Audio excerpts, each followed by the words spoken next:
accepté de faire ce webinaire-là avec nous. Il n'y a pas de quoi. J'aimerais que tu me dises, qu'est-ce qui fait que tu as accepté quand je t'ai appelé pour te demander de participer à un projet comme ça qui nous mettait en contact avec des élèves secondaires? En fait, c'est surtout le fait que si je me mettais dans des souliers me ramenant à l'école secondaire, je me disais que si j'avais vu plein d'exemples de parcours qui n'étaient pas nécessairement une ligne droite, que je me serais peut-être moins senti mal après d'avoir pas eu un parcours en ligne droite. Là. Fait que c'est surtout pour ça. Puis pour faire connaître un peu le milieu qui est un milieu souvent méconnu. Fait qu'en même temps, ça donnait la chance là, de démontrer que c'est un milieu intéressant aussi. Là. Fait que dis-moi, parle-moi-en. Alors, qu'est-ce que tu fais toi tous les jours? C'est quoi ton domaine? Mon domaine. Donc, je travaille en agriculture, si on dit généralement parlant. Là, si on spécifie, après ça, ben, je travaille en aviculture, donc en production de poules. Puis si on va plus spécifiquement, je suis en production d'œufs de consommation, donc vos petits cocos le matin. Oui. Puis en poulette de remplacement, donc on élève aussi les poussins, donc des poussins d'un jour jusqu'à ce qu'ils pondent, pour ensuite se rendre dans un autre bâtiment où là, ils vont passer 1 an à pondre, puis ensuite on recommence. Okay. Puis en plus de ça, je suis aussi propriétaire d'un verger quand j'ai le temps. Ah bon? T'as un job à temps partiel puis un job à temps plein? Ou 2 jobs à temps plein? J'ai 3 jobs à temps plein. OK. Alors, parle-moi, on va commencer par parler de l'aviculture. Oui, c'est ça. Alors, l'aviculture, c'est l'élevage de volailles. C'est ça. Et il y a combien de poules? Alors, on parle de combien de poules? Dans le poulailler de poules pondeuses, donc on parle de 18 500 poules environ. OK. Puis dans le poulailler de poulettes de remplacement, on fait 80 000 poules 2 fois dans l'année. Donc, on est capable de faire, parce que ça prend 19 semaines une poule pour arriver entre un jour et l'âge de maturité pour pondre. OK. Fait qu'on est capable de faire 2 fois 19 semaines dans une année. Donc, on est quelques semaines où le bâtiment est complètement vide. OK. Alors là, on parle au-delà de 80 000 poules en même temps. Donc. C'est ça. Fait 80 000 pendant 19 semaines, puis 80 000 pendant un autre 19 semaines. Fait que dans mon année, je vois 160 000 plus 18 000 poules. OK. On ne prend pas le temps de les nommer, j'imagine. Non. OK, ça c'est intéressant. Fait que là, on parle d'une production quand même assez importante. Oui. Qu'est-ce qui t'a amené, toi, à t'intéresser à l'agriculture? En fait, je ne m'alignais pas là du tout. Okay. Mais je suis issue du milieu agricole. Donc, je ne suis pas atterrie là par hasard. Là. Mes parents étaient propriétaires de la ferme avant moi. Je ne suis pas toujours propriétaire encore, je devrais spécifier. Donc, mes parents, ils sont agriculteurs, mais quand moi je suis sortie du secondaire, je ne m'alignais pas du tout. Je m'en allais en littérature. J'ai fait une année en littérature et communication pour ensuite transférer dans un autre bac où je suis allée faire un bac en loisirs et tourisme. Okay. Donc, je m'en allais pas du tout en agriculture. J'ai travaillé quelques années, puis après ça, j'ai toujours eu derrière de ma tête un objectif de faire du développement agro-touristique dans la région d'où je suis native. Ouais. Sauf que dans ce temps-là, je me faisais traiter un peu de folle parce que le tourisme était comme pas du tout développé, puis que c'était genre pas mal vu, mais c'était pas vraiment un avenue. Fait que je suis allée faire de la gestion d'événements et ce genre d'affaires-là. Mais c'est resté avec moi que je voulais faire du développement agro-touristique quelconque. Fait que je suis retournée en agriculture au collège pour pouvoir faire du développement, pour joindre le tourisme et mon idée d'agriculture. Puis, au fil du temps, les choses se sont précipitées. Puis, je suis retournée, après avoir acheté mon verger, je suis retournée sur la ferme avec mes parents. Donc, c'est pas quelque chose qui était planifié du tout. Okay. C'était vraiment dans un objectif touristique, mon retour en agriculture, mais c'est pas juste ça que je fais. C'est ça. Non, parce qu'en fait, là, tu fais de la gestion d'entreprise aussi, parce que là... Oui, c'est surtout de la gestion, en fait. Okay. Dans ma journée, je te dirais que c'est 80% de gestion et 20% de travail physique. Ah oui, OK. Ça, est-ce que tu considères que... Parce que dans le vidéo de préparation, oui. Le vidéo commence, puis tu dis ça... Tu parles de comment ça a changé, oui. Comment la perception a besoin d'être changée, parce que la réalité du monde de l'agriculture a complètement changé. Puis toi, tu l'as vu peut-être un peu parce que tu l'as vu ayant grandi dans ce milieu-là. Ouais. Comment tu considères que ça a changé? Qu'est-ce qui est le plus important comme changement dans le domaine de l'agriculture? Ça s'est informatisé énormément. Okay. Donc, il faut des bases en informatique et en tout ce qui est bébelle électronique. Okay. C'est surtout ça le plus gros changement. Mais c'est surtout que tout le monde est capable, sensiblement, là, de faire le même ouvrage physique, le même travail physiquement. Le détail où tu vas te démarquer par rapport à ton succès au niveau, on va pas avoir peur des mots, le niveau monétaire, oui. c'est sur ta gestion. Puis dans la production avicole, c'est des petits détails là, comme le nombre de litres d'eau bu dans une journée okay. qui sont ton détail sur combien d'argent tu vas faire au bout. Là. Fait que c'est beaucoup du micro management dans le cas de la production avicole. Dans le cas de la production des pommes, c'est pas du tout la même gestion. Fait que c'est deux mondes complètement parallèles. Mais c'est vraiment du petit détail, puis c'est beaucoup plus informatisé qu'avant. C'est beaucoup moins à l'instinct. Pas que c'est pas à l'instinct, c'est encore un peu à l'instinct, mais avec un appui technologique. Certains producteurs ont toutes leurs données de leur poulailler sur eux 24 heures sur 24 sur leur téléphone. Donc, ça dépend. C'est ça la plus grosse augmentation. Moi, quand j'étais petite, on poussait des chariots dans les allées pour ramasser les œufs à la main. Là, c'est plus ça qu'on fait. Là. Ah oui, OK. Je suis pas vieille, là. Fait que, en 20 ans, là, ça l'a énormément changé. OK. Alors, vous autres, vous produisez, là, on parle de toujours des œufs, oui. Mais vous produisez des œufs pour qui? Pour toi et moi. Okay. Dans le fond, la manière ça fonctionne, c'est que c'est de la production contingentée. Au Canada, on a un système où les œufs, les poules, en fait, les œufs, les poulets de chair, le lait et les dindons sont sous production contingentée. Ce que ça veut dire, c'est qu'on doit avoir un permis de produire une certaine quantité. Puis en échange de ce permis-là, on a un acheteur assuré. Okay. Cet acheteur-là assuré, nous, on en a deux. Là, ça s'appelle, c'est juste qu'on fournit un producteur local qui vend dans les épiceries locales, puis on fournit un autre distributeur qui est un peu plus gros, qui lui fait beaucoup plus grand autour. Mais nos œufs peuvent, dans mon cas, comme je suis dans l'est de l'Ontario, peuvent se retrouver autant dans l'ouest du Québec, donc jusqu'à Montréal, puis peuvent se retrouver à Ottawa, à Kingston, dans ce coin-là. On est quand même... Mais sur l'œuf, à part un centre de classement en Ontario, tu peux pas vraiment savoir d'où ils viennent, tandis qu'il y a un centre de classement où nous, on envoie nos œufs, ce qui est quand même intéressant. Il y a des codes sur les œufs qui disent de quel producteur ça vient, puis quelle date qui a été embarquée. Mais c'est ça l'étape qu'on a quand oui, c'est ça. Ça veut dire quelque chose. Oui, ça veut dire quelque chose. C'est un système de traçabilité pour si jamais il y avait une problématique de maladie, on peut savoir exactement où vous savez. Ah, ouais, OK. Ça, c'est fascinant. Ça, c'est une chose, une préoccupation. Puis tu l'as dit, là, une des premières choses que tu as dit quand on a commencé le webinaire, c'est probablement l'agriculture, c'est ce qui fait qu'on est comme en vie. On est dans la vie, hein, oui, c'est qu'on ça. peut manger et tout. Alors, c'est quoi les défis pour toi? Parce que c'est un domaine qui est extrêmement critiqué. Oui. Qu'on regarde à la loupe, on voit, on entend toutes sortes de choses.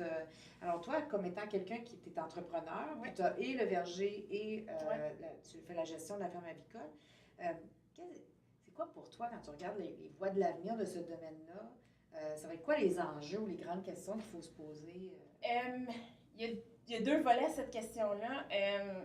Il y a une partie qui est de l'éducation en général envers la population. Malheureusement, trop de gens pensent que les aliments qu'ils mangent viennent du magasin, mais après ça, ça va pas plus loin. Fait qu'il faut qu'il y ait quand même une conscientisation des gens qu'il y a des gens derrière, mais comme on est une infime partie de la population, les producteurs agricoles en général, c'est vrai. on est souvent peu... Mais tout le monde connaît un oncle, une tante, mais c'est un domaine spécifique, puis c'est pas nécessairement quelque chose qui est discuté. Eux autres sont fermiers, puis ils arrivent en retard au party de famille. Mais à part de ça, c'est pas plus. On sait pas trop ce qu'ils font. Fait qu'il y a une partie beaucoup, c'est de l'éducation. Savoir comment ça pousse, pourquoi qu'on fait ci, pourquoi qu'on fait ça. Et puis de l'autre côté, tout ce qui est les nouvelles questions, là, tout ce qui est bien-être animal, tout ce qui est utilisation des produits chimiques, oui ou non, pour ou contre. Mais encore là, ça aussi, c'est une question d'éducation parce que si le producteur utilise un produit, c'est parce qu'il y a une raison derrière. Puis il faut pas nécessairement croire, troisième partie de cette question, il faut pas nécessairement croire tout ce qui est mis dans les publicités des grandes chaînes et de ces grosses choses-là. C'est du marketing. Eux autres vont mettre ce qu'ils vendent. C'est pas nécessairement faux, mais c'est pas nécessairement tout vrai.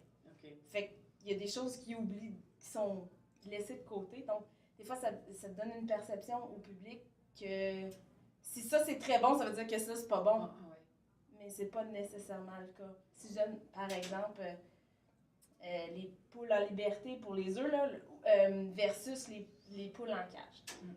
Mais il y a une raison pourquoi un et l'autre. Puis c'est une question de prix de consommation, c'est une question de bien-être animal, c'est une question de maladie. La poule qui est lousse par terre va recevoir plus de médicaments que la poule qui est en cage. Donc, qu'est-ce qu'on veut gagner? Fait que c'est tout ce genre de petits détails-là qui ne sont pas nécessairement dits dans le média en général, mais c'est juste ce qui est choquant qui est beaucoup dit. Là. Puis qui va favoriser ou négatif. C'est ça. Positivement ou négatif, là, selon ce que c'est. Même chose dans les autres productions. Parce que je pense que tu le touches en disant plus on est éduqué, plus on est capable de faire des choix selon nos valeurs à nous. Ça ne veut pas dire le choix pour moi, ça sera peut-être pas le choix pour toi, mais ça va être au moins un choix informé, éduqué. Alors le défi, c'est ça, d'éduquer la population sur la réalité, puis d'avoir toute l'information pour ensuite faire des choix.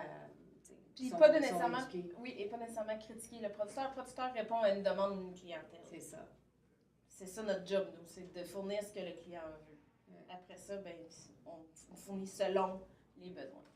Fait que toi, tu as fait un parcours, tu as choisi d'abord l'université, donc j'imagine que tu avais une idée de... Non, je n'avais pas d'idée.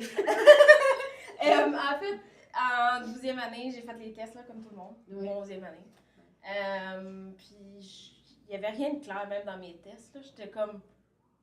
J'étais assez bonne académiquement, là, fait que je pouvais aller dans à peu près n'importe où, sauf dans les sciences. Mais je finis par être dans les sciences. Oui, c'est ça. Mais à part ça, comme tout ce qui était sciences humaines, les langues, ce genre de choses-là, j'étais très bonne. Fait que je me suis en allée en langue parce que, là, pour m'en aller en éducation, c'était le genre d'intérêt, mais surtout parce que j'étais influencée beaucoup par un de mes enseignants. Positivement, là, c'était un bon modèle. Fait que je me disais, je pourrais faire ça, puis ça serait une bonne option. Après un an et demi à l'université, en littérature, il y en était question, c'était pas pour moi. Fait que là, j'ai analysé mes affaires. Puis là, j'avais des amis qui faisaient un bac en loisirs ou des connaissances. Puis ça avait l'air intéressant. Puis j'étais plus dans ce milieu-là. Là. Organiser des activités, faire du sport, les arts. J'étais très diversifiée dans mes intérêts. Fait que ça me donnait l'option de faire un peu tout ça. Fait que c'est là-dedans que je me suis alignée. Puis là, je suis allée faire mon bac. Dans ce cas-là, je suis allée au Nouveau-Brunswick faire mon bac en français. Puis j'ai fini mon bac. Ça, c'était quand même... Tu sais, j'avais trouvé ma voie, en parenthèse. Fait que j'ai terminé ça. J'ai travaillé dans le domaine ensuite. Pour quelques années, j'ai fait toutes sortes d'affaires. J'ai géré des projets internationaux. J'ai géré des choses le fun, là. Puis là, c'est ça qui est venu mon idée de partir de mon entreprise. J'avais un besoin d'entrepreneuriat. Je n'étais pas très bien dans un bureau 4x4, pas de fenêtre. Fait que c'est là qu'est venue un peu cette idée-là. Fait que j'ai dit, j'ai besoin d'une base. Si je veux me lancer en quelque chose d'agricole, il faut moins que je... Parce que chez nous, on ne faisait pas pousser rien dans le champ. Là. On a juste des poules dans des bâtiments. Fait que moi, tout ce qui était dehors, autant que tous mes voisins en faisaient, là, j'en connaissais, mais pas assez pour me dire que je pouvais faire quelque chose avec ça. Fait que j'étais allée me chercher la base.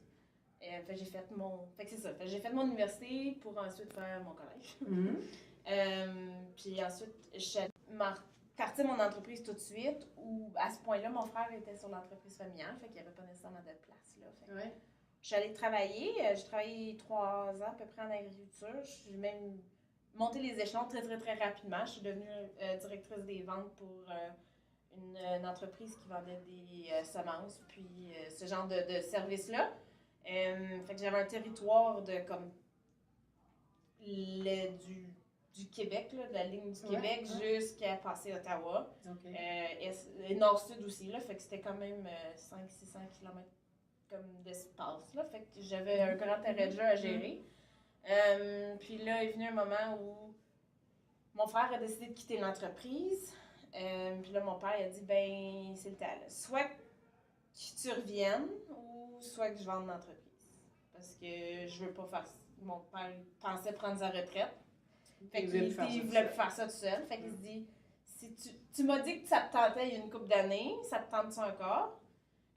Fait que là, on s'est jasé de nos attentes puis nos besoins, puis on a fait fonctionner ça. Fait que pour l'instant, je suis employée à la ferme pour, dans quelques années, commencer à penser à faire une succession. Ça, c'est très, très compliqué, fait que ça va prendre du temps. Mais pour l'instant, ça va bien, là, fait qu'on s'aligne par là. Ah, c'est bon.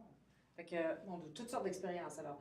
Tu as travaillé en événement, en tourisme, dans un bureau, tu as travaillé à faire de la vente, à représentation de produits qui étaient liés à la ferme, à l'agriculture. Puis là, finalement, tu es surtout gestionnaire. C'est tout un parcours. Autre question? Oui, l'autre question encore, des élèves de Toronto-Ouest. On parle des poulets élevés aux hormones. Est-ce que c'est votre pratique? En fait, les poulets aux hormones, c'est interdit au Canada. Ah! Fait que la question s'arrête là, sauf que, c'est ce que je disais tantôt dans en fait, dans les œufs, de toute façon, il n'y en aurait pas.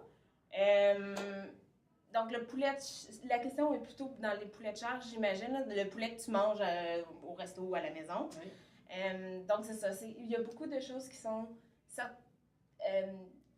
différentes entre le Canada et les États-Unis. Mm-hmm. Et puis, souvent, l'information qu'on reçoit en tant que Canadien dans tout ce qui est les documentaires et ces choses-là viennent des États-Unis. Mm-hmm. Donc, c'est ce genre de désinformation. C'est pas de la désinformation comme de la mauvaise information. Pour les étudiants que ça intéresse, ce genre de discussion-là, allez sur le site de Farm and Food Care. Faites Google, vous allez le trouver. Toutes ces informations-là sont sur le site, autant sur la production de lait, d'œufs, de poules, de bœuf, tout ce qui est les lois canadiennes, puis toutes ces questions-là. Est-ce que la poule est en bonne santé? Est-ce qu'on utilise des vaccins, des hormones, des antibiotiques, ce genre de choses-là? Tout est là, puis c'est très bien expliqué. Là. Fait que tu retrouverais toute la réglementation canadienne par rapport à ça? Ben, au moins, tout ce qui est hot comme sujet dans les derniers mois, là, tout ce que les compagnies comme AEW et McDonald's essayent de mettre comme marketing, là, essayent de démêler tout ça, là, tout est là-dessus. Ah, OK. Ah, mais c'est bon, c'est bon. Fait que, c'est quoi le site? Farm and Food Care. Bon. Farm and Food Care. Plein d'informations. Est-ce qu'il y a d'autres questions? Oui. Oh. Donc, à quelle université êtes-vous allé? En fait, j'ai commencé à l'Université d'Ottawa, puis ensuite, j'ai terminé mon bac à l'Université de Moncton, au Nouveau-Brunswick. J'ai choisi Moncton parce que c'était en français pour mon programme que je cherchais, puis que... Ça, c'est un choix personnel, je voulais pas aller au Québec. Mais c'est pas que c'est négatif, le Québec, c'est juste pour moi, je voyais plus de ressemblance avec les Acadiens. Donc, je suis allée étudier à Moncton. Et après? Tu as fait ton collège? Et après, mon collège, je l'ai fait à Alfred, donc qui est maintenant le campus de la Cité. Maintenant, c'est ça. C'est ça. OK. C'est parce que c'est l'école où on peut étudier en agriculture, en français, en Ontario. C'est ça. OK. Alors là, est-ce qu'il y a d'autres questions? Pas en ce moment. OK. Alors, n'hésitez pas si vous avez d'autres questions. Là, je voudrais que tu me parles du verger. Oui. Alors là, tu es aux études au collège à Alfred. Oui. Et tu vois une opportunité d'acheter un verger. Comment ça se passe? C'est à peu près ça. Tu faisais Kijiji, tu cherchais un verger? C'est à peu près ça. En fait, l'idée principale de pourquoi j'étais retournée aux études, c'est de faire une ferme de fines herbes ou de type lavande, qui existe de plus en plus, là, qui commençait à être à la mode. Okay. Fait que c'était ce genre de choses-là qu'on voulait partir. Puis pour ça, j'avais besoin d'un type de sol. Fait que j'avais besoin que ce soit du sable ou sablonneux comme sol pour pouvoir planter ce genre de culture-là. Okay. Dans la région où je suis originaire, il y a très peu de sable. Okay. Fait que ça limitait mes choix de où je pouvais aller m'établir. Puis en faisant des chemins, là, en se promenant, on a trouvé une entreprise, un terrain qui était à vendre.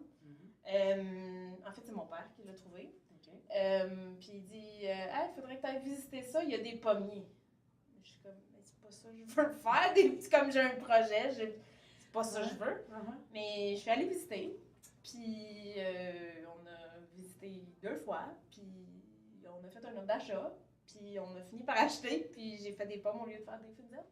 OK. Fait que j'ai pris l'occasion qui s'offrait à moi, qui était près de la ferme de mes parents. Parce que ça faisait un peu partie de mes critères, c'était de pas trop m'éloigner pour que si jamais il y avait l'appel de la ferme, que je sois capable, ou même d'aider, là, si mon frère était resté là, puis d'aller aider les fins de semaine, ou peu importe. Fait que je voulais pas être à 2 heures de là, fait que je m'étais gardé comme un rayon. Là. Qui était gérable. Fait que, mais là, j'étais à 8 km, fait que c'est vraiment, vraiment, vraiment gérable. Fait que c'est très facile. Mais c'est ça, c'est vraiment juste un addon que je suis tombée dans les pommes, littéralement. Parce que c'est pas là que je m'alignais du tout. Et là, tu as combien de pommiers? On a environ 1300 pommiers. Okay. Il y a de la place pour à peu près 1800 pommiers. Okay. On est en train de faire là, de la rotation, là, enlever les pommiers malades, vieux, trop vieux pour en replanter. Là, fait qu'on est à peu près à 1300. OK. Puis là, j'ai vu aussi qu'il y a d'autres choses que tu cultives. Là. Oui, on cultive pour la saison, on cultive des citrouilles, des courges, des framboises et des pommes. OK. Puis explique-moi comment ça fonctionne l'autocueillette. C'est quoi ça? Parce que j'ai vu sur la pub que ça disait autocueillette. C'est quoi ton intention? Parce que là, ça veut dire que tu as de la visite. Là? Oui, j'ai de la visite.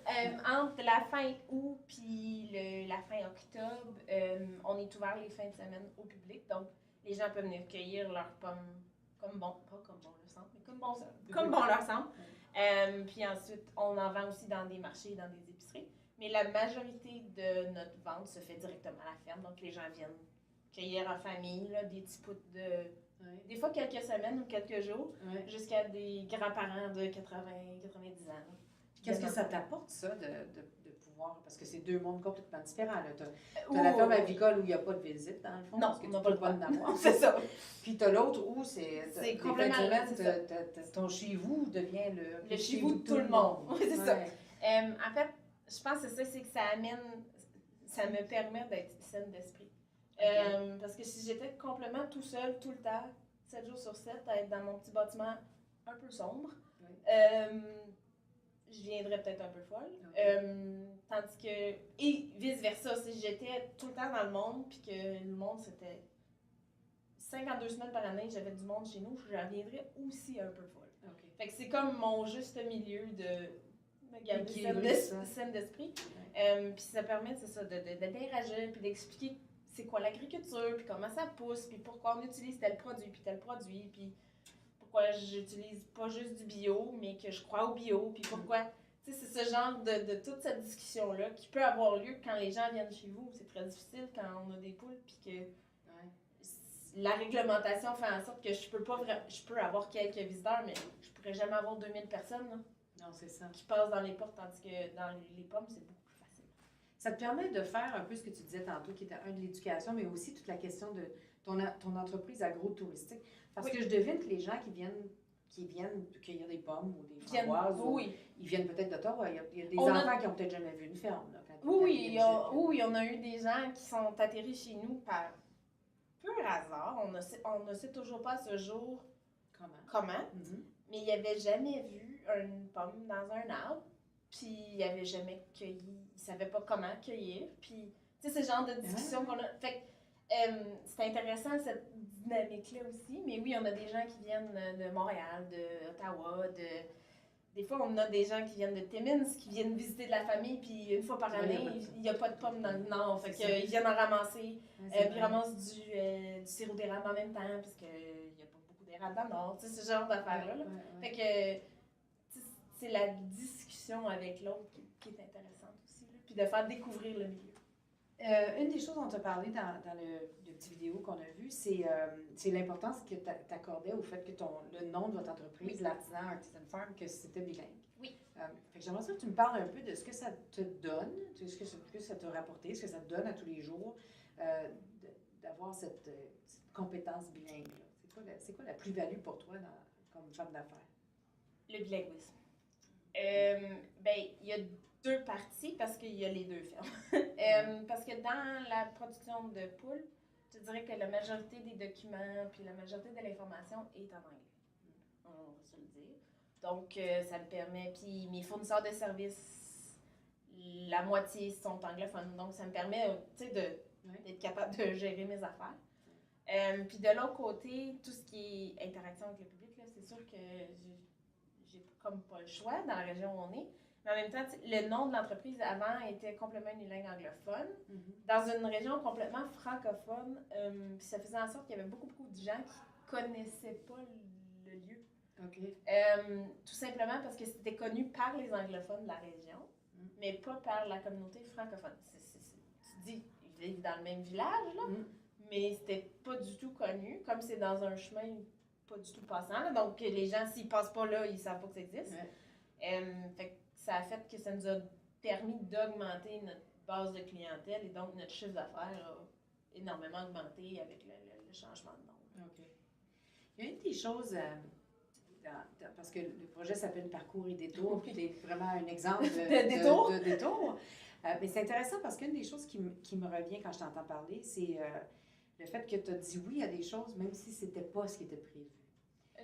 Oui. Alors, souvent, oui, c'est ça. Fait que l'exemple de dire oui à ton père pour la ferme avicole, puis dire oui à un verger alors que dans le fond, ton projet, c'était d'autres choses. Fait que c'est quoi cette capacité-là? Comment tu décris ça, cette capacité-là d'être capable de dire oui, même, tu sais, qu'est-ce que ça prend pour être capable de dire oui à des choses qu'on n'a pas prévues? Dans mon cas, je pense que ça vient de mon éducation à la maison. Mon père est un entrepreneur en série, comme on appelle. Là. Donc, il partait plein d'affaires. Quand il y a une occasion qui passait, il l'analysait en une demi-journée, puis il disait oui ou non. Fait que j'ai un peu gardé, comme on parlait beaucoup de ce genre de choses-là à table, au souper, puis ce genre d'affaires-là, fait que ça a fait en sorte que j'ai grandi avec cet entrepreneuriat-là de toute façon. Fait que ça m'a permis aussi de faire la même chose après. Puis, je pense que c'est juste, si tu t'arrêtes à quelque chose de très spécifique, puis que tu y arrives pas, le mur peut être dur, puis bien épais, tandis que, puis ça m'est arrivé, là, à un moment donné, d'être têtu, puis de me dire, non, mais c'est ça que je veux, mais ça déboule jamais, tu y arrives pas, mais pendant que tu es tellement focusé sur cette affaire-là, tu manques un paquet d'autres choses à côté. Il y a plein d'opportunités. Fait que après que tu l'as fait une fois, tu te dis, OK, j'ai manqué telle affaire, là, à cette heure, je suis plus. Mais là, je suis rendue au point là où il faut que je commence à être un peu plus ramenée vers un objectif plus précis, parce que là, j'ai beaucoup d'offres. Et là, il faut commencer à dire non. Fait que au début, tu dis oui pour t'ouvrir les horizons puis voir qu'est-ce que t'intéresse, qu'est-ce que. Oui, non. Après ça, quand tu comprends que c'est vraiment ça que t'aimes, que tu te lèves le matin puis t'es pas fâché de te lever, puis ce genre d'affaires-là, ben là, tu sais que tu t'en vas dans la bonne voie. Fait que tu essaies de t'aligner vers là. Est-ce qu'on a des questions? Oui. Oui, vas-y. Donc, combien d'employés vous sont nécessaires afin d'entretenir votre ferme? En fait, on est... on est 1,5, si je peux. Donc, mettons 2 à temps plein, entre tout ce qui est la gestion des papiers, comptabilité, paye, ce genre d'affaires-là. Tout ce qui est réglementation. Ça, c'est à la ferme de poules pondeuses. Fait qu'on est moi et une employée. Mon père vient de temps en temps maintenant superviser le tout.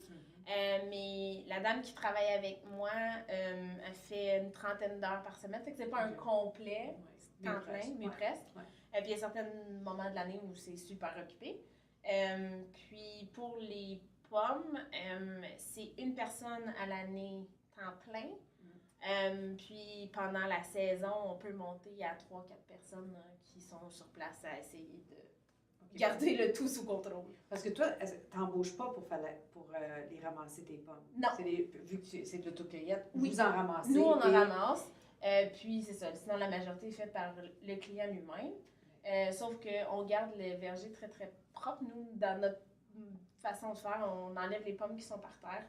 Donc, on avait... L'été passé, par exemple, on avait une équipe d'adultes avec déficience intellectuelle qui venait une fois par semaine ramasser les pommes par terre. Donc, on avait un groupe là, de 7-8 qui venait ramasser une fois par semaine les pommes.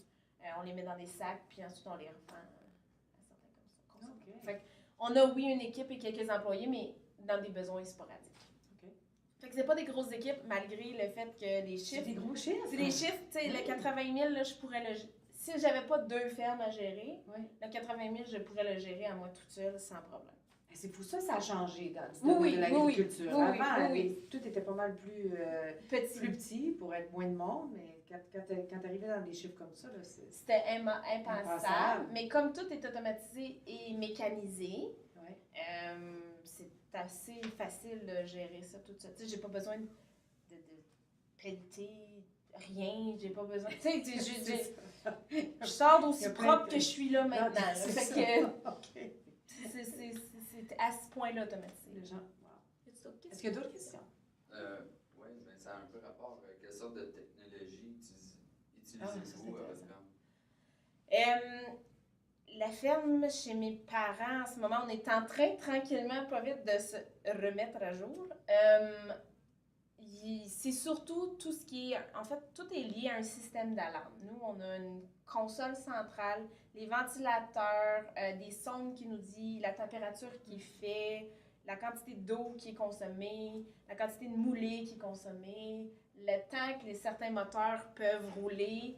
Fait que si, mettons, par hasard, j'ai un bris mécanique qui fait en sorte que quand la moulée est censée être distribuée aux poules, il y a un problème mécanique, puis il y a un moteur qui roule dans le vide. Ça veut dire qu'il n'y a plus de moulée qui rentre dans le poulailler. J'ai un téléphone. Ça m'appelle, ça me dit « J'ai un problème de moulée, viens m'aider. » Donc, c'est la machine? C'est la machine qui m'appelle. OK. Mais maintenant, il y a encore plus sophistiqué que ça, ou comme je disais tantôt, c'est des systèmes informatiques. Il y a différentes compagnies, mais ça revient tout à la même chose. Tu as des applications dans tes téléphones qui te disent exactement la température qu'il fait, à quelle vitesse les moteurs roulent en temps réel, combien de moulées il reste dans les silos, comme tout est en temps réel. Puis tranquillement, nous, c'est là qu'on s'enligne chez nous. OK, fait que là, quand on parle maintenant de travailler en agriculture, là, ça prend non seulement toutes les connaissances, des compétences en gestion, des compétences intuitives, là, du savoir-faire. Du savoir-faire, oui, c'est ça. Mais là, c'est parce que tu as des compétences en gestion, tu parles de compétences en informatique, de compétences en sciences, parce que là, il y a des... c'est de la science, finalement. Oui. Puis il faut que tu puisses parler au monde, parce que là, tu reçois le monde chez vous. C'est ça. C'est comme... on n'imagine pas ce que ça prend aujourd'hui pour... C'est pas nécessairement des calculs super compliqués, ni en chimie, ni en mathématiques, mais c'est d'être capable de juste toujours tout ramener ça dans un cadre où c'est gérable. Excel est mon meilleur ami. Ça ne l'était pas mon père encore. Mon père était très papier-crayon, mais c'est la même chose sur ce que moi je le fais, ça se calcule pour moi. Mais c'est ça, fait que c'est beaucoup de petits détails dans des domaines très spécifiques, mais c'est ça. Il faut que tu ailles chercher des compétences dans plein de domaines pour être capable de faire une job. Puis des impacts d'une décision? Oh, ils peuvent être énormes. Ils peuvent coûter plusieurs dizaines de milliers de dollars si c'est une erreur. Par exemple, je tourne le mauvais bouton. J'ai un panneau, là, comme vous avez vu dans la vidéo, là, j'ai des panneaux pleins de boutons. Je baisse un bouton au lieu de l'autre, qui fait en sorte que j'éteins des ventilateurs. Des poules, ça produit de l'ammoniac. L'ammoniac, ça fait suffoquer les poules. Si je ferme les ventilateurs, il y a une augmentation d'ammoniac. Donc, je peux me retrouver le lendemain matin, mettons que j'ai éteint mes ventilateurs par erreur, je peux me retrouver avec des poules mortes. Mais comme beaucoup de poules mortes. Donc, c'est beaucoup de petits détails comme ça. C'est pour ça qu'on a des systèmes d'alarme qui nous aident. En passant, il fait chaud. S'il fait chaud, c'est parce qu'il y a un ventilateur qui a arrêté de fonctionner. Fait que on a des polices d'assurance en arrière de nous, mais des fois, tu oublies de mettre le système d'alarme en fonction. Puis mon frère ça compense pas pour le cerveau. Non, c'est ça. Mon frère a déjà fait une erreur de vérifier s'il y avait du propane dans la... Parce qu'on chauffe pendant que c'est des petits poussins. Mon frère a oublié de regarder s'il restait assez de propane dans le réservoir. Il a manqué de propane en pleine nuit à moins 20 quelque chose. Les petits poussins ils ont eu froid pendant la nuit. Fait qu'on en a perdu plusieurs centaines. Donc, c'est malheureux, mais c'est des erreurs humaines qui ont malheureusement de l'argent. Qui ont des coûts importants. Ça va vite que ça coûte cher. Est-ce que tu as d'autres questions, Philippe? Oui. Décrivez-nous en quoi consiste une journée à la ferme pour vous. oui. Mais Une journée mettons, parfaite. une journée parfaite. Mais donc, je vais donner journée de rêve. la journée de vendredi dernier, là, c'est une journée typique où je suis à la ferme toute la journée. Fait que le matin, je me rends aux poulettes, donc tout ce qui est poussin et poules de remplacement en premier. Comme je disais dans la vidéo, c'est une question de maladie puis d'échange de microbes. Fait que je vais voir si tout est correct. Donc, je marche le bâtiment au complet. Je m'assure qu'ils ont à boire, à manger, les quantités qu'ils ont consommées la veille pour voir s'il y a un problème qui semble exister. Donc, il faut que j'analyse les données qui me sont présentées par le système. Ensuite, je me rends à l'autre bâtiment. Je fais la même chose. Donc, je fais le tour des bâtiments. En même temps, on regarde s'il n'y a pas des animaux qui seraient décédés de raisons X, Y. Ensuite, on ramasse les œufs. Donc, c'est 1h30 à peu près pour ramasser les œufs. Ensuite, on nettoie la machine parce que, je veux pas, c'est des aliments, là, donc on nettoie tous les jours. On désinfecte. Ensuite, par exemple, le vendredi, c'est la journée où on nettoie les bâtiments. Donc, on a du fumier. On doit sortir le fumier dessous les animaux. Donc, j'en fais aux pondeuses en premier. Je vais dîner. Après ça, souvent, je vais reprendre une douche, dépendamment s'il faut que je retourne dans l'autre bâtiment longtemps, si j'étais longtemps dans les pondeuses. Donc là, je prends ma douche, je retourne à l'autre bâtiment.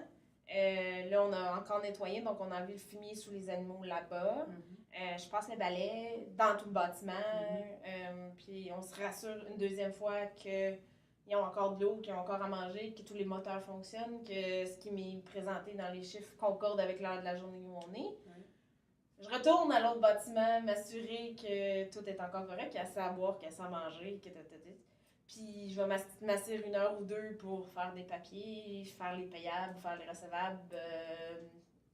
Peut-être pas le vendredi, mais une autre journée, je pourrais faire la paye, ce genre d'affaires-là, et analyser mes données de récolte. Donc, combien de fonds on a ramassé cette semaine, à quel pourcentage de pontes sont rendus mes animaux, à combien de grammes chaque poule mange, puis où ce qu'ils doivent être. Parce qu'on a des courbes, des chartes où les animaux doivent être à certain âge. Donc, le poids des œufs, si mon œuf est assez pesant ou trop pesant selon l'âge de la poule. Donc, il faut que j'ajuste l'alimentation de l'animal en conséquence de ces données-là. Donc, s'ils pondent pas assez, il doit avoir une raison. S'ils pondent trop, il doit avoir une raison. Si l'œuf est trop pesant, il doit avoir une raison. Donc, si l'œuf est pas assez pesant, il y a aussi une raison. Fait que c'est ce genre de...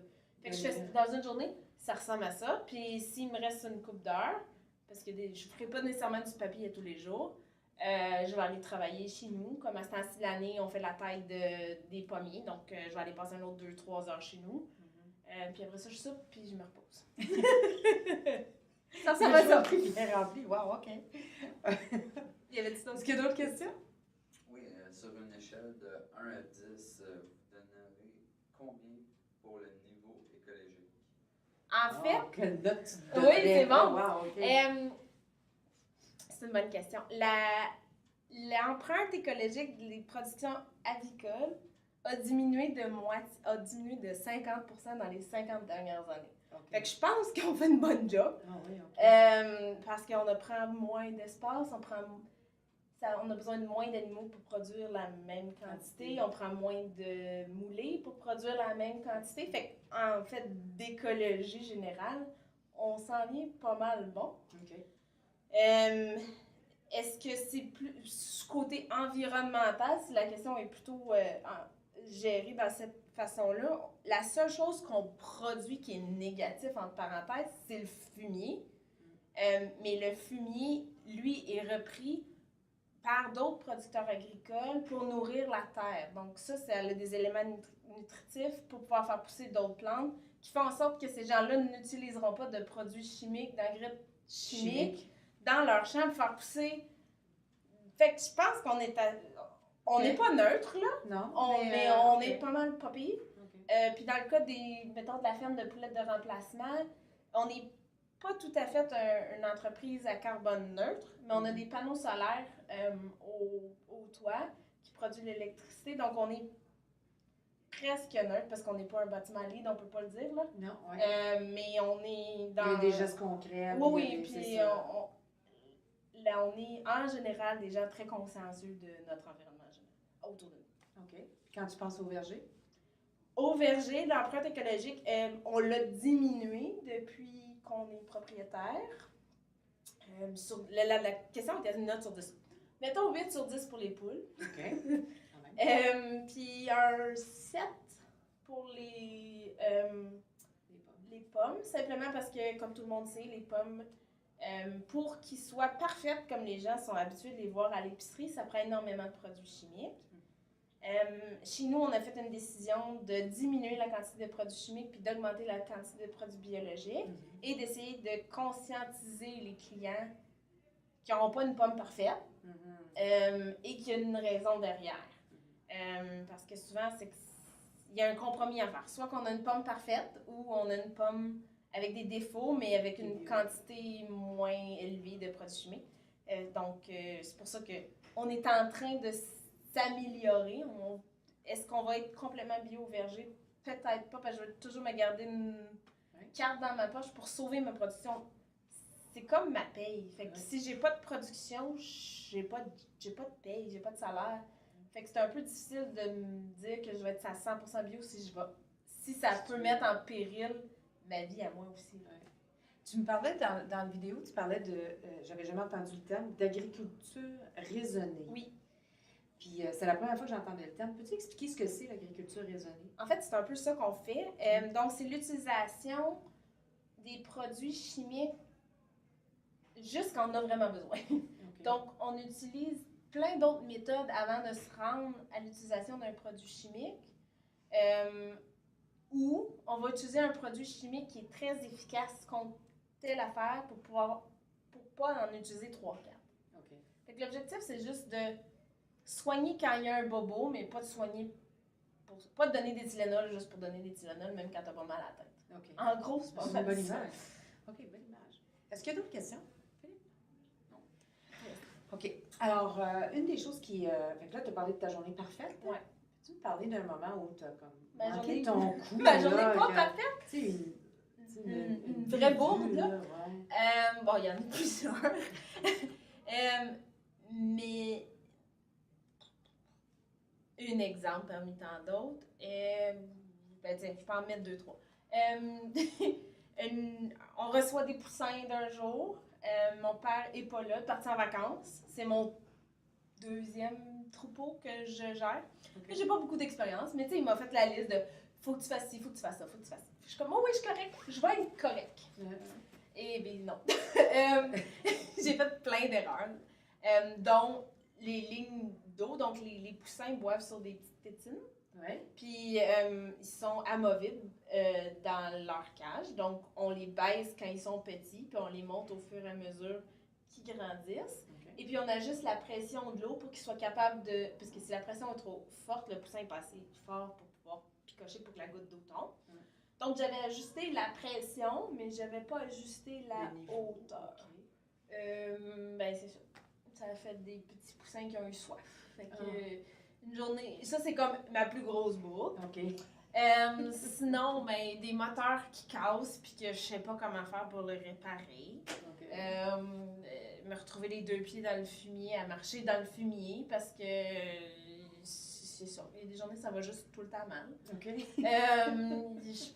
Je suis déjà rentrée dans le poulailler puis les lumières étaient censées s'allumer, mais il faisait noir.